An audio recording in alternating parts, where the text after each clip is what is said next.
하나님의 말씀 보시겠습니다. 하나님의 말씀은 골로새서 3장 1절에서 6절의 말씀입니다. 골로새서 3장 1절부터 6절까지의 말씀입니다. 제가 가진 신약성경 326페이지에 있습니다. 제가 하나님의 말씀을 봉독합니다. 그러므로 너희가 그리스도와 함께 다시 살리심을 받았으면 위의 것을 찾으라. 거기는 그리스도께서 하나님 우편에 앉아 계시느니라. 위의 것을 생각하고 땅의 것을 생각하지 말라. 이는 너희가 죽었고 너희 생명이 그리스도와 함께 하나님 안에 감추어졌음이라. 우리 생명이신 그리스도께서 나타나실 그때에 너희도 그와 함께 영광 중에 나타나리라. 그러므로 땅에 있는 지체를 죽이라. 곧 음란과 부정과 사욕과 악한 정욕과 탐심이니 탐심은 우상 숭배니라. 이것들로 말미암아 하나님의 진노가 임하느니라. 아멘. 말씀을 통한 주의 은혜와 평강이 넘치기를 축원합니다. 오늘은 예수님께서 부활하신 것을 기념하며 감사하는 부활주일로 예배를 드리고 있습니다. 예수님께서 죽음에서 부활하셨다라는 사실은 한 가지를 전제합니다. 바로 부활 이전에 확실한 죽음이 있었다라는 전제를 가지고 있는 의미입니다. 성경은 히브리서 9장에 한 번 죽는 것은 사람에게 정해진 것이다 라고 말씀하였습니다. 즉 한 사람도 예외 없이 모든 사람은 죽는다라는 것이죠. 죽는 이유는 여러 가지일 수 있습니다. 나이가 차서 연로한 이유로 수명이 다할 수도 있고, 혹은 질병으로 인하여서 다할 수도 있고, 어떤 이들은 먹지 못해서 굶주림 가운데 죽는 이들도 있고, 사고로 죽는 이들과 같이 이러한 여러 이유들이 있지만 결국 인간은 죽는다. 그리고 이러한 죽음은 이전에도 있었고 지금 이 순간에도 있으며 앞으로도 있을 것이다라는 거죠. 그렇다면 모든 사람이 맞이하는 죽음 중에서 예수님의 죽으심이 특별한 이유는 무엇입니까? 하나님께서는 하나님의 백성된 이스라엘에게 하나님의 백성으로서 살아야 할 그 방향, 그 규례, 그 지켜야 할 법인 율법을 주시면서 그들이 이것을 완전하게 지킬 수 없는 것을 아시기 때문에 그들이 지은 죄를 용서하시기 위해 이 제사 제도를 그들에게 주셨습니다.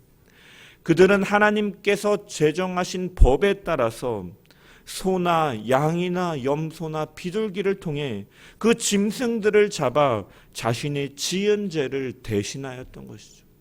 짐승을 죽이고 각을 떠서 이런 행위들을 통해서 원래는 그 당사자인 내가 죽어야 되지만 나를 대신해서 이 짐승이 죽는다라는 것을 바라볼 수 있게 하시고, 하나님은 그를 대신해서 이 짐승을 받으시고 죄 지은 사람의 죄를 용서하여 주시는 것이죠.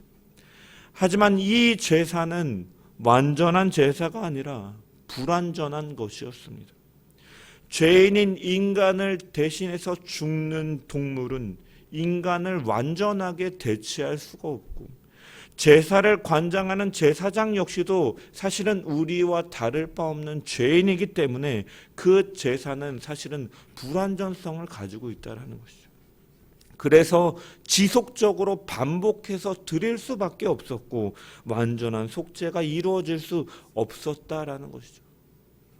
하나님께서는 율법의 모든 요구를 만족하시는, 모든 사람들의 그 죄의 문제를 한 번에 그리고 영원하게 해결해 주실 완전한 제사의 방법을 주셨는데, 그것이 바로 예수 그리스도의 성육신을 통해서 이루어진 것입니다. 히브리서 4장 15절에 보면 우리에게 있는 대제사장은 우리의 연약함을 체휼하지 아니하는 자가 아니요 모든 일에 우리와 한결같이 시험을 받은 자로되 죄는 없으시니라. 모든 사람의 죄를 대신 지고 죽을 만한 어떠한 죄의 더러움도 없는 예수님께서 제물로 오셨고, 그분은 대제사장 됨으로써 그 제사를 완전히 이루신 것입니다. 그리고 우리는 그 예수 그리스도와 함께하는 것이죠. 오늘 본문인 골로새서 3장에서 이 우리가 읽은 본문의 핵심적인 부분이 바로 함께라는 부분입니다. 1절에 보면은 그러므로 너희가 그리스도와 함께 다시 살리심을 받았으면 이라고 시작하고 있습니다. 여러분, 구원은 무엇입니까? 나를 위하여 죽으신 예수님과 죽고 예수님과 같이 다시 살아나는 것이 바로 구원이죠. 그리스도가 있어서 내가 있고 그리스도를 위하여 내가 있다라고 고백하는 사람입니다. 그리스도와 연합된 삶을 살아가는 것이 바로 구원이고 구원받은 자의 삶인 것이죠. 그리스도와 내가 함께 있음을 믿는 것이 바로 믿음인 것입니다. 이 그리스도와 함께라는 표현을 보면 오늘 본문에 3번이 등장합니다. 1절에 보면 너희가 그리스도와 함께 다시 살리심을 받았으면, 그리고 3절에 보면 너희가 죽었고 너희 생명이 그리스도와 함께 하나님 안에 감추어졌습니다. 4절에도 보면은 너희도 그와 함께 영광 중에 나타나리라 라고 3번 등장하는 것이죠. 하지만 이 3번의 표현을 구체적인 의미로 생각해 본다면 4가지 의미를 담고 있는 것이죠. 서두에도 말씀드린 것처럼 그리스도께서 다시 살아나셨다라는 것은 이전에 먼저 죽으셨다라는 의미를 담고 있다라고 그랬죠. 따라서 우리가 그와 함께 살리심을 받았다라는 것은 먼저 그리스도와 함께 죽었다라는 의미 역시도 가지고 있다라는 것이죠. 그렇다면 그리스도와 함께 내가 죽었다라는 것은 어떠한 의미입니까? 여러분, 예수님의 죽으심은 십자가에서 이루신 죽음을 의미하는 것이죠. 십자가는 우리에게 2가지 진리를 가르쳐 줍니다. 먼저는 하나님의 공의를 가르쳐 주죠. 십자가는 하나님의 공의의 하나님이라는 사실을 선포하는 자리입니다. 하나님은 의로우신 분이기 때문에 죄를 미워하시고 죄에 대해서 진노하시고 죄에 따른 그 형벌은 분명히 따를 수밖에 없다라는 것이 십자가에서 분명히 드러나는 것이죠. 이 십자가는 이 점을 분명하게 선포하는 것입니다. 로마서 3장 10절에서 12절, 의인은 없나니 하나도 없으며 깨닫는 자도 없고 하나님을 찾는 자도 없고 다 치우쳐 함께 무익하게 되고 선을 행하는 자가 없나니 하나도 없다. 십자가는 이 하나님의 공의 앞에 의롭다, 스스로의 그 의로 의롭다 여겨질 이가 하나도 없다라는 것을 드러내는 곳입니다. 모든 사람이 죄 아래 있고 첫째 아담인 아담으로부터 우리는 죄의 그 본질 가운데 죄인의 본질 쪽으로 태어났으며 우리는 그로 인하여서 진노의 대상이 되었다라는 것입니다. 그래서 모두가 심판을 받게 될 것이라는 사실을 십자가는 선포하는 것이죠. 그 대상은 한 사람도 예외가 될 수 없고 나 역시 하나님의 심판의 대상이라는 사실을 확실하게 깨닫게 하는 것입니다. 그런데 그 십자가는 또한 어떠한 의미가 있습니까? 2번째로 하나님이 우리를 향한 사랑을 또한 확실하게 드러내는 것이죠. 정말로 이렇게 죄인으로서 형벌을 받을 수밖에 없고 심판을 받을 수밖에 없는 나라는 존재를 하나님께서는 그냥 내버려 두실 수가 없어서 죄인을 구원하시기 위한 특단의 조치로 바로 하나님이시자 그분의 아들이신 독생자 예수 그리스도가 이 땅에 가장 낮은 모습으로 겸손함으로 오셨고 그분은 자발적으로 죽기까지 순종하심으로 저 십자가에 달려 죽으셨다라는 것이죠. 하나님은 이것을 계획하시고 성자는 이것을 자발적인 순종으로 성취하신 것입니다. 로마서 5장 8절에 우리가 아직 죄인 되었을 때 그리스도께서 우리를 위하여 죽으심으로 하나님께서 우리에 대한 자기의 사랑을 확증하셨느니라. 그 죽으심 가운데는 사랑이 있다라는 거예요. 이처럼 십자가는 죄 중에 신음하고 있는 우리를 사랑하셔서 독생자를 저 십자가에 달려 죽게 하셨다라는 사실을 선포하는 것입니다. 그래서 신자는 그 예수님을 주로 고백하고 그 십자가 앞에 이전에 나의 옛사람은 죽었음을 고백하는 자인 것이죠. 주님과 함께 죽었음을, 그 십자가에서 죽었음을 고백하는 것입니다. 우리가 기억해야 될 것은 하나님께서 예수 그리스도를 그 십자가에 죽게 하신 것은 그 궁극적인 목표가 죽음의 희생만을 위한 것이 아니었다라는 것이죠. 죽음의 희생만을 위한 끝으로 하나님께서는 주님을 십자가에 달려 죽게 하지 않으셨다라는 것을 기억해야 됩니다. 바울은 이 점에 대해서 고린도전서 15장 17절에서 20절에 보면 그리스도께서 다시 살아나신 일이 없으면 너희의 믿음도 헛되고 너희가 여전히 죄 가운데 있을 것이요 또한 그리스도 안에서 잠자는 자도 망하였으리니 만일 그리스도 안에서 우리가 바라는 것이 다만 이 세상의 삶뿐이면 모든 사람 가운데 우리가 더욱 불쌍한 자이리라.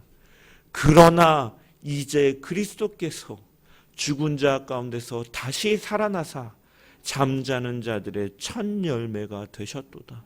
아멘. 부활이 없다면 그리스도의 죽음은 헛된 것이다라는 거예요. 여전히 우리 역시도 죄와 사망 가운데 있는 것에 불과하고 그것을 믿는 우리 역시 불쌍한 자일 뿐이다라고 말하고 있습니다. 하지만 예수님께서는 우리의 죄를 대속하셨지만 그분 자체는 죄가 없으신 하나님이시기 때문에 하나님은 그를 하나님의 능력으로서 죽은 자들 가운데서 일으키셔서 세우시고 높이신 것이죠. 이처럼 그 죽으심은 그 죽으심에만 끝이 있는 것이 아니라 그 죽으심 이후에 바로 생명까지 이어지는 의미가 담겨 있는 것입니다.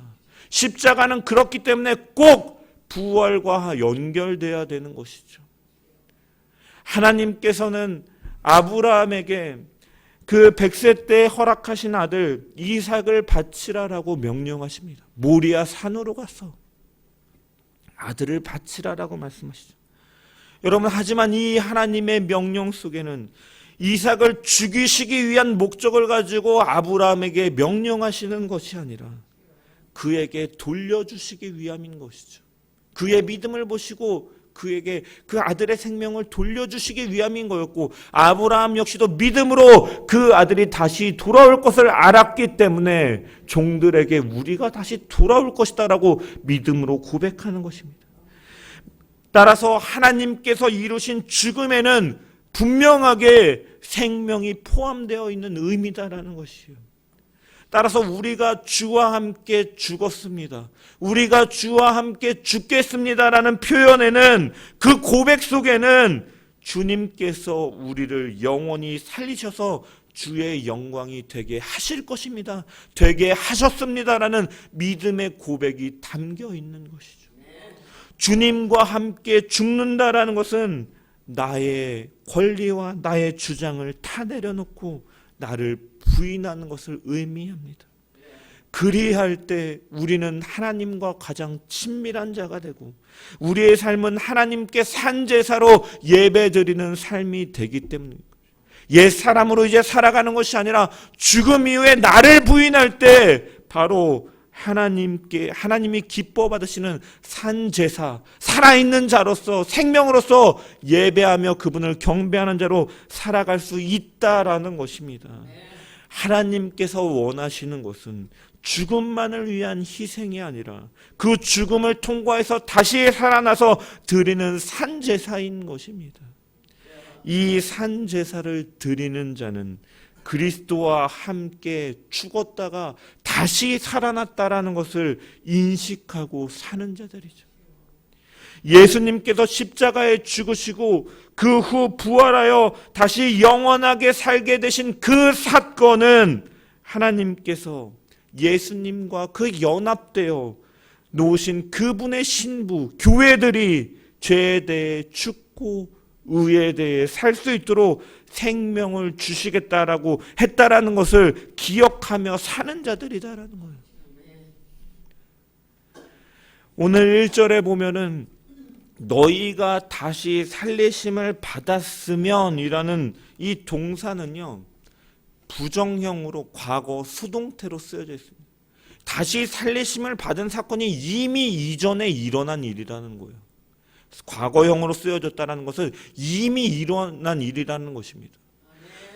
이것은 그리고 또한 수동태로 기록되었다는 것은 스스로의 힘으로 다시 살아난 것이 아니라 내 힘이 아니라 외부적인 힘, 곧 하나님께서 이 일이 일어나게 하셨음을 표현하고 있는 것이죠. 즉 하나님의 구원의 역사를 통해서 이 중생의 사건, 다시 살아나는 역사가 일어났음을 보여주고 있는 것입니다. 성령으로 거듭난 신자들은 그리스도와 함께 다시 살아난 자들이다라는 것이죠. 즉 영적으로 부활한 자들이다라는 것이죠. 우리는 아직 죽음을 보지 않았고 그 영화로운 그 부활을 우리가 영원한 그 부활의 몸으로 변화되지는 않았지만 이미 우리가 장래에 주님께서 재림하실 때 그 우리의 몸도 영화롭게 죽음에서 일으킴을 받게 될 것이지만 이 사건은 이미 과거에 완성되었다라는 것은 뭐냐면 택함을 받은 자는 그 삶 가운데 복음을 듣게 되고 그 복음으로 인해서 예수 그리스도를 그 택하심 속에서 믿게 되었고 예수 그리스도를 영접하게 되었다라는 것은 새 생명으로 거듭나게 되어서 그 영원한 생명을 갖게 된 자로서 지금 당장 완전히 이루어진 것은 아니지만 믿음으로써 그것을 지금 가져와서 그 영원한 생명으로 이 땅에서 살아가는 자들이다. 이것이 바로 이 지금 너희는 이미 다시 살리심을 받았다라는 이 표현의 의미인 것입니다. 여러분, 우리는 이 땅에서 살아가지만 이미 영원한 생명 속에서 하나님 나라에 살고 있다는 구원의 확신 속에서 살아가는 자들이다라는 것이죠. 주님이 다시 오실 때 하나님의 나라는 완성될 것이고 우리의 몸도 영화롭게 변화되어서 그 나라에 들어갈 것이지만 완성될 그 날이 있지만 또한 주님께서는 하나님의 나라가 언제 도래할 것입니까? 라고 묻는 바리새인들을 향해서 하나님 나라는 이미 너희 안에 있다라고 말씀하셨어요. 믿음으로 완성될 그 나라를 바라보면서 현재 하나님의 그 생명을 가지고 현재 하나님의 통치를 받으며 사는 개념으로서 천국의 개념, 이미 임한 하나님의 나라로서 주님은 말씀하신 것입니다. 우리는 이미 새 생명으로 살아가는 자들이잖아요. 부활의 주님과 연합되어 함께 이미 살아난 자들이다라는 것이요. 그렇기 때문에 새 생명을 얻은 우리는 어떠한 자세로 살아가야 합니까? 이전에는 옛사람은 이 땅의 세상의 것, 해 아래 것들을 바라보며 살고 그것을 쫓으며 추구하며 살았다면 이제는 죄에 대해서 죽고 그리스도와 연합한 우리는 새 생명을 가진 자로서 이미 하늘의 생명을 가지고 사는 자로서 우리는 위의 것을 찾으면서 사는 자들이 되어야 될 줄 믿습니다. 우리가 이 땅에서 살아가는 목적과 방향을 이 말씀은 분명하게 드러내고 있는 거죠. 너희가 지금은 아직 주님의 재림하시지 않았기 때문에 이 땅에서 나그네와 같이 살아가고 있지만 너희는 이미 하늘의 생명을 가진 자로서 천국의 시민권을 가진 자로서 위의 것을 찾으며 살으라라고 말씀하고 있는 것입니다. 여러분, 여기 찾으라고 번역된 헬라어는 제테이테라는 단어인데 원형은 제테오라는 단어예요. 그리고 이 단어는요, 어떠한 의미를 가지고 있냐면 무엇을 발견하기 위해서 집요하게 찾다라는 의미가 있어요. 어디에 있나? 이렇게 그냥 둘러보고 끝나는 것이 아니라 어떠한 것을 찾기 위해서 뒤져보고 없으면 다 엎어보고 이렇게 하면서 집요하게 찾다라는 의미가 있어요. 열정적으로 구한다라는 의미가 있는 것입니다. 특별히 본절에서 보면 이 찾으라라는 것은 현재 명령형으로 쓰여 있어요. 과거형은 이미 이전에 일어난 일이라면 현재형으로 쓰여졌다라는 것은 무슨 말입니까? 지속적으로 지금 이 순간에도 우리가 그렇게 해야 된다는 의미인 것이죠. 지속적으로 무언가를 얻기 위해서 간절히 찾으라라는 의미를 담고 있다는 거예요. 무엇을 찾으라? 위의 것을 찾으라. 지속적으로 우리는 하늘의 생명을 가져서 위의 것을 찾으면서 살아가야 되는 자들이다라는 것입니다. 여러분, 이 위의 것을 찾으라는 권면에는요, 한 가지 우리는 이 말씀을 통해서 깨달을 수가 있어요. 여러분, 이것은 우리가 아직 완전하지 못하다라는 것을 암시하는 것이죠. 완전한 그날에 분명히 영화로운 몸의 부활도 있고 그날에 영원토록 이제 완전한 그 하나님 나라에서 살 것이지만 우리는 아직 이미와 아직 속에서 살아가고 있는 자로서 계속해서, 그렇기 때문에 우리는 우리의 관심을 계속해서 위에 쏟아야 함을 사도 바울은 말씀하고 있는 것입니다. 생명을 가진 자로서 대신에 아직 완성되지 않았기 때문에 우리는 불완전하기 때문에 끊임없이 그 위의 것을 찾으라라고 권면하고 있는 것입니다. 따라서 우리는 늘 우리의 인생의 방향을 재조정하면서 살아가야 돼요. 내비게이션이 목적지를 향해 가다가 잘못 빠졌을 경우에 경로를 재탐색합니다 하면서 다시 바른 길을 맞추는 것처럼 우리는 늘 우리의 목적과 방향을 재조정해야 된다라는 것이죠. 우리는 연약하게 때로는 방향이 틀어질 수도 있고 목적지를 잠시 잃을 수도 있지만 우리는 다시 그 생명으로 우리를 인도하시는 하나님의 손길에 나를 맡기고 우리는 그 방향을 조정하며 살아가야 된다라는 것입니다. 위를 향해 지속적으로 노력을 쏟으며 열정적으로 구하며 살아가야 된다라는 것입니다. 여러분, 그렇다면 거기에 무엇이 있기 때문입니까? 1절에 계속해서 보면 거기는 그리스도께서 하나님 우편에 앉아 계시느니라. 그리스도께서 죽은 자들 가운데 일으키심을 받았고 하늘에 오르사 하나님 보좌 우편에 앉아 계시기 때문이다라는 것이에요. 여러분, 하나님 우편에 앉아 계시다라는 것은 그 우편이라는 것은 영광의 자리요 통치의 자리를 의미하는 것이죠. 우리가 사도신경을 통해 고백하는 전능하신 아버지 하나님 우편은 무엇을 의미하는 것입니까? 유대인에게나 헬라인에게나 이 우편이라는 것은 존경의 장소, 능력의 장소, 영광의 장소입니다. 하나님 우편에 그리스도께서 앉아 계신다라는 것은 그리스도께서 그 중심에 계시기 때문에 그분을 바라보라는 표현인 것이죠.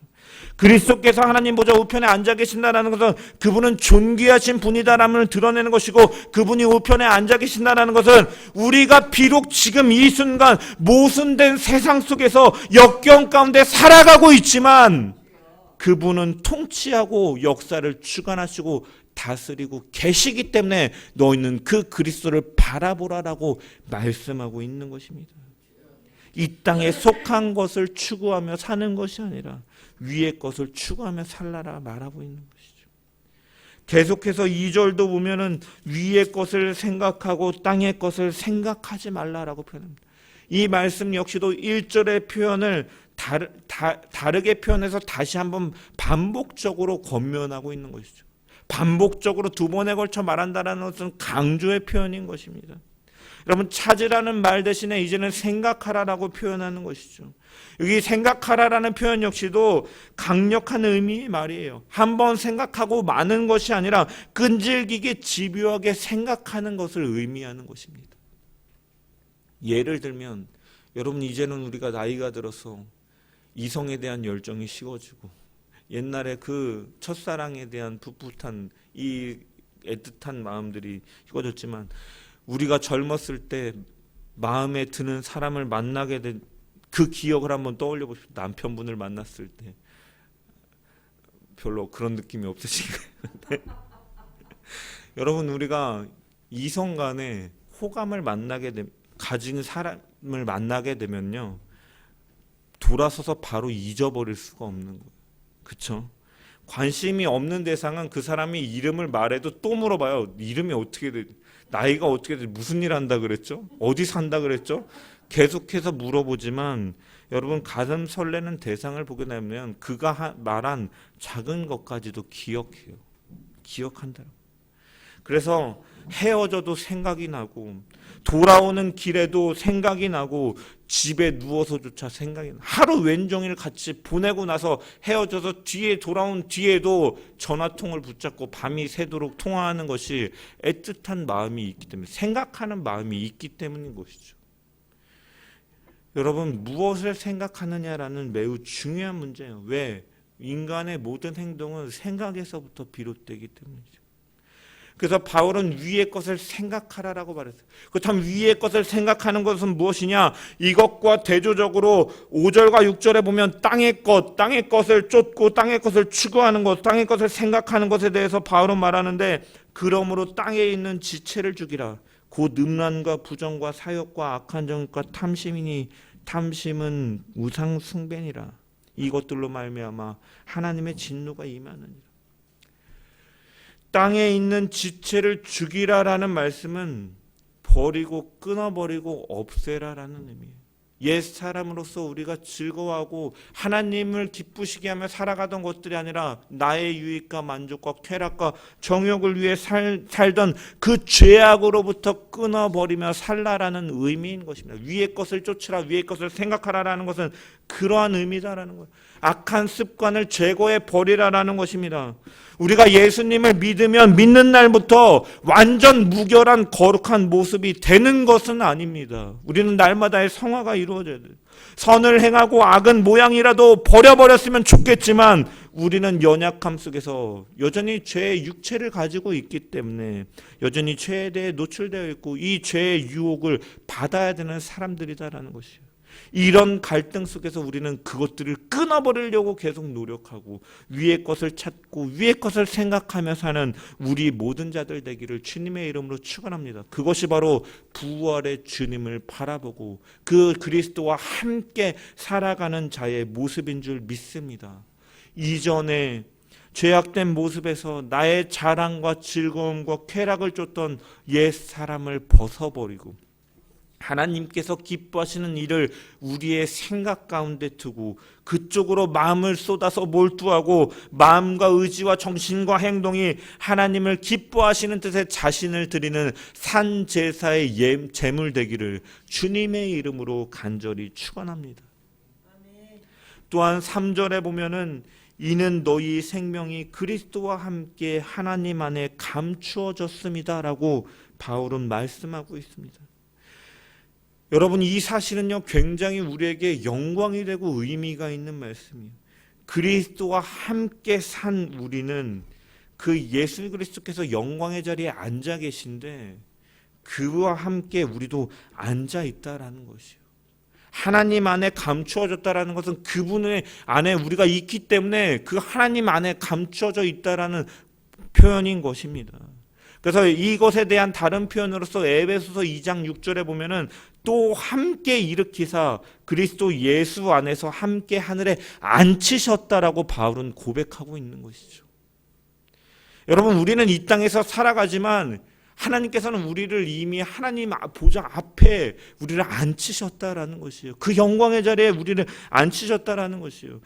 그 예수 그리스도가 그 자리에 앉아 계시고 우리 역시도 그분과 함께 그 자리에 앉아있다는 것은 어떠한 의미입니까? 우리가 이 땅에서 살아가는 모습이 우리가 지금 세상을 살아가고 있지만 이것이 사실은 우리의 진짜 모습이 아니다라는 것이에요. 그렇기 때문에 너희는 이 땅의 것을 추구하며 살아가는 것이 아니라 위에 사는 사람들이기 때문에 위의 것을 추구하며 살라라고 말씀하고 있는 것이에요. 여러분, 사실 솔직히 우리가 예수를 믿는다고 해서 예수와 함께 살았고 예수님과 함께 하나님 우편에 앉아있고 그분 안에 감추어졌다라고 말하지만 세상 사람들이 볼 때 우리는 달라진 것은 없어요.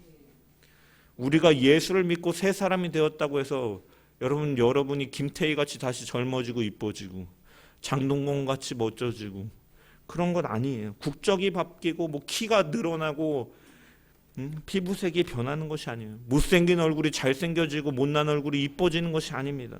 믿기 전의 모습이나 믿고 난 후의 모습이나 다를 바가 없어요. 하지만 세상 사람들이 볼 수 있는 우리의 모습은 우리의 감추어진 생명의 한 부분에 지니지 않다라는 거예요. 진정한 모습은 이미 하나님께서 보고 계시는 예수 그리스도 안에서 새 생명으로 살아있음을 보여주고 있다라는 것입니다. 그리고 예수와 함께 이미 그 하늘에 있다라는 것은 우리의 생명이 그만큼 안전하다라는 의미인 것이죠. 그 어떤 것에도 그리스도의 사랑에서 우리를 끊을 수가 없다라는 것입니다. 그 생명에서 끊을 수가 없다라는 것이에요. 왜? 예수 안에 우리의 생명을 하나님께서는 놓아두셨기 때문이죠. 그리스도의 생명과 결코 분리될 수 없는 생명이다라는 것입니다. 그러므로 여러분, 부활의 주일을 보내며 여러분, 우리는 더욱더 기쁨과 감격으로 하나님을 경배해야 될 줄 믿습니다. 주 안에 있다는 사실이 이처럼 감격스럽고 이처럼 영광스럽고 우리에게 기쁨이 된다라는 것입니다. 생명의 그 부활하신 주님 안에 있다라는 것은 그 하나님께서 우리를 그렇게 안전하게 붙들고 계시다라는 의미인 것이죠. 이 말씀을 붙들고 우리가 소망 가운데서 살아가는 우리 모든 자들 되기를 소망합니다. 그리고 우리는 그리스도와 함께 영광 중에 나타날 것입니다. 4절에 그리스도와 함께 영광 중에 나타날 것이다. 미래 시제예요. 여러분, 이것은 무엇입니까? 주님께서 다시 오실 것이다라고 약속하셨죠. 주님은 다시 오실 것입니다. 우리를 구속하시기 위해서 이미 메시아를 약속하셨던 그 구약의 말씀대로 예수 그리스도께서 초림하심을 통해서 그 말씀을 이루신 것처럼 주님은 부활 승천하시면서 다시 오실 것을 약속하셨습니다. 그 약속이 초림을 통해서 이루어진 것처럼 그 재림의 약속도 이루어질 것입니다. 구름 타고 다시 오실 때, 그 영광의 심판주로 오실 때 우리 역시도 그와 함께 영광 중에 나타날 것이다. 우리가 지금 여기 있지만 언젠가는 죽을 것이고 주님 앞에 갈 것이고 거기서 기다리다가 주님이 온 세상을 심판하기 위해 오실 때 우리는 그 영광스러운 몸으로 변화되어서 그 완전한 부활과 그 앞에 서는 그날이 분명히 올 것이다라는 것이죠. 그리고 그날에는 이제 모든 성도들이 영원토록 하나님 보좌 앞에서 찬양하며 그 눈물도 없고 슬픔도 없고 좌절도 없고 절망도 없는 그곳에서 주와 함께 영원토록 기뻐하면서 찬양하는 그날이 우리 가운데 약속되어 있는 줄 믿습니다. 말씀을 마무리합니다. 우리는 지금 이 땅에서 살아가고 있습니다. 그러나 본질상 우리는 그렇지가 않아요.